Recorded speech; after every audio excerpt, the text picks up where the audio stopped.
Hello गति को सनम को सगुन जोहार मुसीबा ऑफिशियल यूट्यूब चैनल पे सनम को सगुन दाराम तो गति को तेना वीडियो रे अब बन गलमरा बिहार चुनाव बखराते बिहार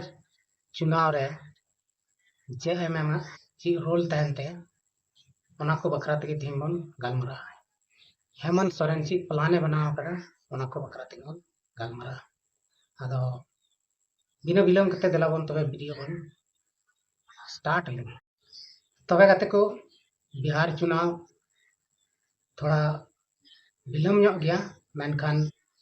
नितो पूरी सनाम पार्टी रन पूरी जोर सोर रे मेना को दबदबा रे मेना को जे ओकयटा सरकार को बनावया मेनते पूरा जोर को लगाव कदा ना और नोआ चुनावी परब रे झारखंड रेन मुख्यमंत्री हेमंत सोरेन नुई हो आया तकदीर अजमाव लगी सपड़ाव ठीक करना से पूरे जेएमएम रेन को सपड़ाव ठीक करना अदो निया इलेक्शन रे अको जहां झारखंड मुक्ति मोर्चा रिया पार्टी रिया तकदीर को आजमा तको लगी बिहार रे अदो ओना इयते नितो पूरे जोर सोर रे मेना को और मने ओरी किदा को जे आले दो चुनाव ले लड़ाई हो गया माने हेमंत सोरेन निते मने ओरी ठीक कदा बिहार चुनाव रे इन दो इलेक्शन इन तपाम गया नोआ नुई दो मने ठीक कदा और आज रन तीन नेता को मेना को उनको सलाह दुड़ुब कना और दुड़ुब कते पूरी को फैसला ठीक कदा बांग मा अब दो 16 सीट ओंडे बन तपाम आदो पढ़ाई गया बन झारखंड रमा तो गठबंधन सरकार चला खान तो ओंडे हो होई दाड़ेया गठबंधन के चला ना पसे आदो नितरी जहान फैसले तो बांग होई कना मेनखान नोआ दो निश्चित गया गठबंधन हुयु चाहे बांग हुयु हेमंत सोरेन दो पूरी फैसला ठीक कदाय जे मेनते बिहार रे चुनाव इन तपाम गया आदो तीना सीट रे तपाम ओना नोआ दो नितो दो फैसले दो औरिया मेनखा पूरी उनिए मने ठीक कदा जे 16 सीट रे इन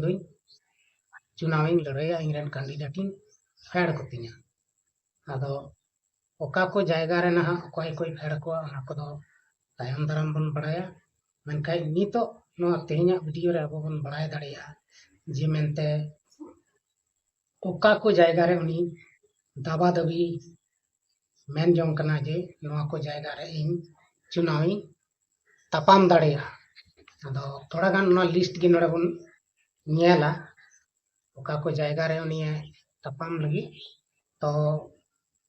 पहिल दो हुयुक कना कटरिया रानीगंज प्राणपुर रामनगर चकाई बनमक्खी छतापुर जमालपुर ठाकुरगंज धमदहा सोनबरसा तारापुर कोचा धमन रापोलो झाझा और मनीहरी नोआ को जायगा रे मुठन ठीक कदा जे चुनाव इन तपामा आदा नोंडे जुदी गठबंधन हुयुक कना ताहले तीन सीटे नामा ओना दो बाबन लई दाड़िया नितो दो मेनखान बाय नामा तबे दो 16 सीट रे उनी तपाम लगी पूरी मने मुरुक ठीक कदा और मने कटे ठीक कदा आदो बिहार रे बन नेल तया स्टार प्रचारक बड़ाई गया बन अखोय कनाय मेनते और उनी दो हुयुक कनाय हेमंत सोरेन रेन ओड़ा हर जहां दो झारखंड विधानसभा लोकसभा बनार चुनाव रे एकदम पूरे भारत एक दुलदुलो का तहन जहां दो गांडी रेन विधायक कने जीतो कने शिबू सोरेन रेन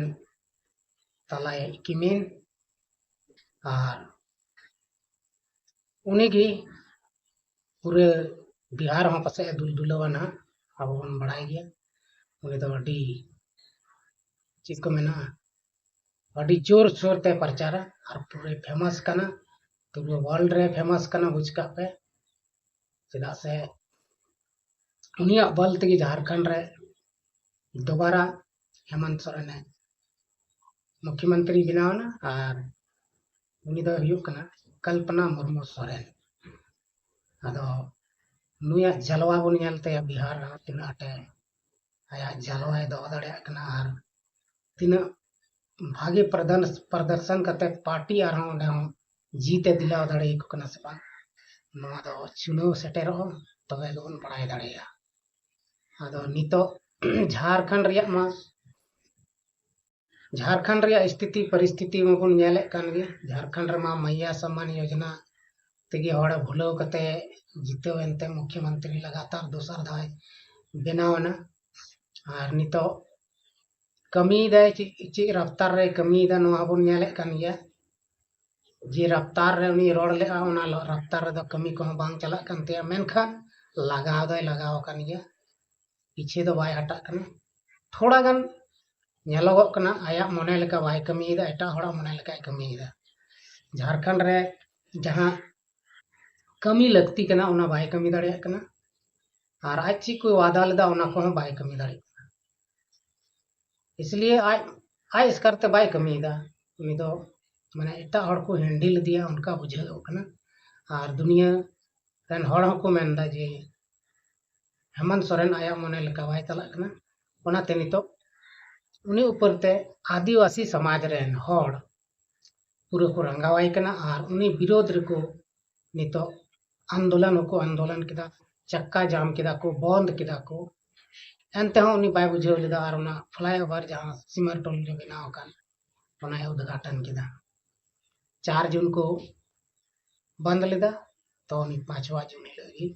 ओना उद्घाटन गो कदा और उद्घाटन कते ओंडे पूरा भाले भाले कथा आइसेट कोई दो रोड किदा जे नो मा शुरुआत कान और हो लहा से नेल पे ची लिका नो रांची शहर इन बनाव दाना अदो नोआ को तो ठीक गया बनाव में मौज में मनकन आदिवासी को आम अलम संताव को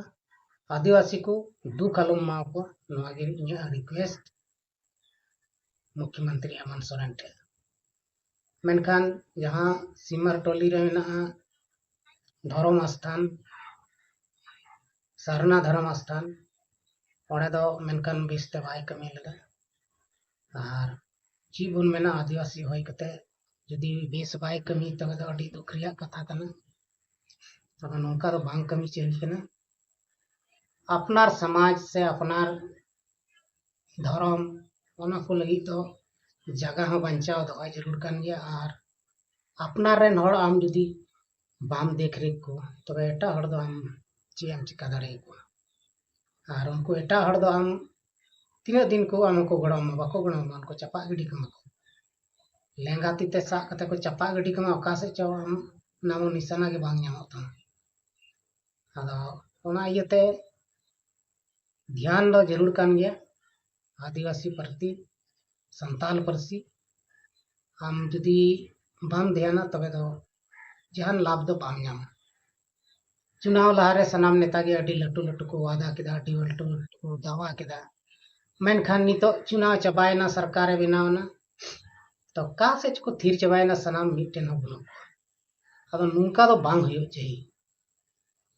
अदो गति को तिहिना नोआ वीडियो रे इनके बन गपाल मारा कना और हम नेक्स्ट वीडियो बन यापाम कना तब तक के लिए आपे सनाम हड़ को विदाई हतावा मा तबे इंसेन कोन मुझे जोहार।